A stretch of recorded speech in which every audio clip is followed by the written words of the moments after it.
Hello students, તો આજે આપણે ગુજરાતી માધ્યમિક અને ઉચ્ચતર માધ્યમિક શિક્ષણ બોર્ડ ગાંધીનગર કે જેમાં ધોરણ 9 વિષય તમારો છે હિન્દી એકમ કસોટી નંબર 2, જે તમારે સમય રહેશે 45 મિનિટ અને તમારા ગુણ છે 25. તેની માટેનું આજે આપણે પેપર લઈને આવ્યા છીએ. આજે આપણે પ્રશ્નોની સાથે સાથે જવાબોની પણ ચર્ચા કરીશું. તો ચાલો વિડીયોને સ્ટાર્ટ કરીએ. તેના પહેલાં તમે આપણી ચેનલ પર નવા આવો તો પહેલાં ચેનલને સબસ્ક્રાઈબ કરી દો અને બાજુમાં આપેલા બેલ બટનને ઓન જરૂરથી કરી દેજો, જેથી હું આગળ બીજા સોલ્યુશનના વિડીયોઝ મૂકું તો તરત તમને એની નોટિફિકેશન મળી જાય અને તમે એના આન્સર્સ પણ લખી શકો. તો ચાલો શરૂ કરીએ.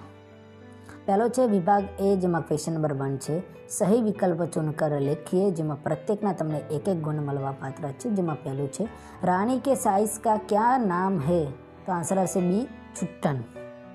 બીજું છે કે रानी के लिए बरामदा क्या बन गया था, तो आंसर આવશે सी अस्तबल. ત્રીજું છે दीनबंधु कौन है, तो दीनबंधु कौन है, भगवान. ક્વેશ્ચન નંબર 2 છે પર્યાયવાચી શબ્દ લખીએ, જેમાં પહેલો છે કસોટી, તો શું થશે, પરીક્ષા. કસોટી મીન્સ પરીક્ષા. બીજું છે હિટ, તો શું થશે, ભલાઈ. હિટ તો શું થાય છે, ભલાઈ. ક્વેશ્ચન નંબર બી છે, વિભાગ નંબર બી છે, જેમાં ક્વેશ્ચન નંબર 3 છે. નિમ્નલિખિત પ્રશ્નો કે उत्तर 4-5 વાક્યો में लिखिए અને દરેકના અહીંયા 2-2 ગુણ મળવા પાત્ર છે. એક ક્વેશ્ચન્સ અને એનો આન્સર, તો એના 2 માર્ક્સ. पहलो છે वृक्ष और सरोवर के उदाहरण से रहीम हमें क्या समझाते हैं, तो वृक्ष अपने फल स्वयं नहीं खाते, सरोवर अपना पानी स्वयं नहीं पीते. रहीम जी कहते हैं कि हमें भी इससे प्रेरणा लेनी चाहिए. अपनी जमा की गई धन संपत्ति का उपयोग हमें केवल अपने सुखों के लिए नहीं करना चाहिए, हमें उसके द्वारा दूसरों की भलाई भी करनी चाहिए. ओके. बीजो છે विपदा के बारे में रहीम क्या कहते हैं, तो रहीम जी कहते हैं कि थोड़े समय के लिए आई विपत्ति बुरी नहीं है. विपत्ति के उस समय में हमें मालूम हो जाता है कि कौन हमारा हितकारी है और कौन हमारा अहित चाहता है. इस तरह से अल्पकाल की विपदा हमारी आंखें खोल जाती है, इसलिए उसे बुरी नहीं माननी चाहिए. ત્રીજો ક્વેશ્ચન છે नर जो करनी करे तो नारायण बन जाए, तो जेनो आंसर आ रीते आवशे कि मनुष्य के जीवन में करनी अर्थात कर्म का बड़ा महत्व है. मनुष्य के कर्म ही समाज में उसकी श्रेणी निर्धारित करते हैं. नीच कर्म करने वाला अधम और श्रेष्ठ कर्म करने वाला व्यक्ति उत्तम माना जाता है. हम राम कृष्ण महावीर बुद्ध नानक आदि को भगवान मानते हैं, क्योंकि उन सबसे अच्छे कर्म किए थे. उन्होंने लोगों की भलाई में अपना सारा जीवन लगा दिया. परोपकार ही इनके जीवन का ध्येय था. इन महापुरुषों के सत्कर्मों ने ही उन्हें महान बना दिया कि लोग उन्हें भगवान मानने लगे और उनकी पूजा करने लगे. इस प्रकार नारायण की तरह पूज्य और वंदनीय बनने के लिए मनुष्य को सच्चरित्र और कर्तव्यनिष्ठ बनना चाहिए. क्वेश्चन नंबर 3 છે આગળ. महादेवी ने रानी का कैसा शब्द चित्र खींचा है, तो रानी हल्के चॉकलेट रंग की घोड़ी थी. उसका रंग इनका नमकीला था कि उस पर नज़र फिसले जाती थी. उसके खड़े कानों के बीच माथे पर आयल का गुच्छ झूलता था. उसकी आंखें बड़ी काली, साफ और पारदर्शी थी.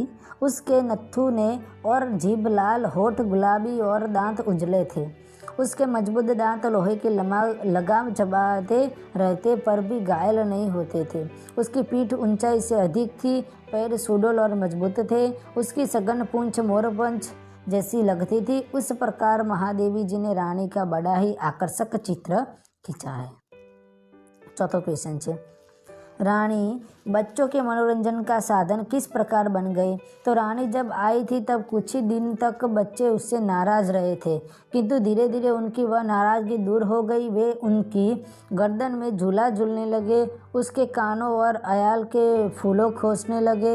वे उसे बिस्कुट और मिठाइयाँ खिलाने लगे. धीरे धीरे वे घोड़ी पर सवारी भी करने लगे. घोड़ी भी बच्चों से बहुत स्नेह करने लगी. वह बच्चों को न देखती तो बेचैन होकर पेट पटकट कर और हिनहिनाती लगती थी. इस प्रकार रानी ने साथ मित्रता स्थापित करने के लिए बच्चों द्वारा उनके प्रयास किए गए. चौथो क्वेश्चन है आगे. निम्नलिखित पत्र लिखे, જેમાં પહેલું છે કે 5 आनंदनगर शाहपुर अहमदाबाद 380001 के रवि शास्त्री दूर गांव में रहने वाले अपने प्रिय मित्र चैतन्य जोशी को हमारे जीवन में वृक्षों का महत्व बताता हुआ पत्र लिखवा છે. ओके. જેમાં પહેલું છે કે 5 આનંદનગર શાહપુર, એડ્રેસ આપણે સેમ ટુ સેમ લખશું, પ્રિય મિત્ર ચૈતન્ય સપ્રેમમાં નમસ્કાર.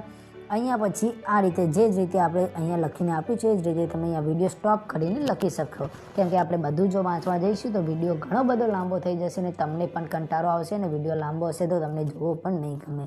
તો આ વિડીયોને તમે અહીંયા કરી દો અને આરામથી આન્સર્સ લખી દો. હજી જવાબ આગળ કન્ટિન્યુ જ છે તો એટલું લખી દો. પછી તમારે આટલું લખવાનું રહેશે. ઓકે, આટલું તમે પૂરું કરી દો. પછી અહીંથી આટલું કન્ટિન્યુ તમારે લખવાનું રહેશે. છેલ્લે તમારે અહીંયા આ રીતે આવશે, તુમારા મિત્ર રવિ શાસ્ત્રી. રવિ શાસ્ત્રી જગ્યાએ બીજું કોઈ તમારે જે નામ લખવું હોય તે તમે લખી શકો છો, પરંતુ આટલે સુધી તો તમારે મિનિમમ લાવવાનું રહેશે. તો આ રીતેનો આપણો આ પત્ર હતો. પત્ર ટોટલ 5 માર્ક્સમાં પૂછાય છે, માટે થોડો લાંબો પણ લખવો જરૂરી છે. એકદમ જો શોર્ટમાં લખો તો 5 અથવા તો 4 માર્ક્સનો પત્ર હોય તો આપણને એમાં પૂરેપૂરા માર્ક્સ તો ના જ મળે. એના માટે આપણે થોડું લાંબુ લખવું જોઈએ. આગળ વાત કરીએ ક્વેશ્ચન નંબર 5ની. વિચાર વિસ્તાર લખીએ. જેમાં પહેલું છે નર જો કરની કરે તો નારાયણ બન જાય. તો ચાલો વિચાર વિસ્તાર આપણે મસ્ત વાંચી લઈશું. मनुष्य के जीवन में करनी अर्थात कर्म होता है, એટલે कि करनी એટલે કે कर्म का बड़ा महत्व है. मनुष्य के कर्म ही समाज में उसकी श्रेणी निर्धारित करते हैं. नीच कर्म करने वाला अधम और श्रेष्ठ कर्म करने वाला व्यक्ति उत्तम माना जाता है. हम राम कृष्ण महावीर बुद्ध नानक आदि को भगवान मानते हैं. આપણે રામ ભગવાન, કૃષ્ણ ભગવાન, મહાવીર સ્વામી, બુદ્ધ, નાનક આપણે વગેરે ભગવાન માનીએ છીએ, क्योंकि उन सब ने अच्छे कर्म किए थे. उन्होंने लोगों की भलाई में अपना सारा जीवन लगा दिया. परोपकार ही उनके जीवन का ध्येय था. इन महापुरुषों के सत्कर्मों ने ही इन्हें महान बना दिया कि लोग उन्हें भगवान मानने लगे और उनकी पूजा करने लगे. ओके, इस प्रकार नारायण की तरह पूज्य और वंदनीय बनने के लिए मनुष्य को सच्चरित्र और कर्तव्यनिष्ठ बनना चाहिए. तो विद्यार्थी मित्रों, અહીંયા આપણો આ વિડીયો કમ્પ્લીટ પૂર્ણ થાય છે. તમને આપણો આ વિડીયો સારો લાગે તો વિડીયો લાઇક કરો, શેર કરો. ચેનલ પર નવા ચેનલને સબસ્ક્રાઈબ કરીને બાજુમાં આપેલા બેલ બટનને ઓન જરૂરથી કરી દેજો, જેથી હું આગળ બીજા સોલ્યુશનના વિડીયો મૂકું તો તરત તમને નોટિફિકેશન મળી જાય. તો ચાલો વિદ્યાર્થી મિત્રો, મળીશું આપણે નેક્સ્ટ વિડીયો સાથે. ત્યાં સુધી આવજો, જય હિન્દ અને જોતા રહેજો આપણી ચેનલ ચલ ગુરુજી.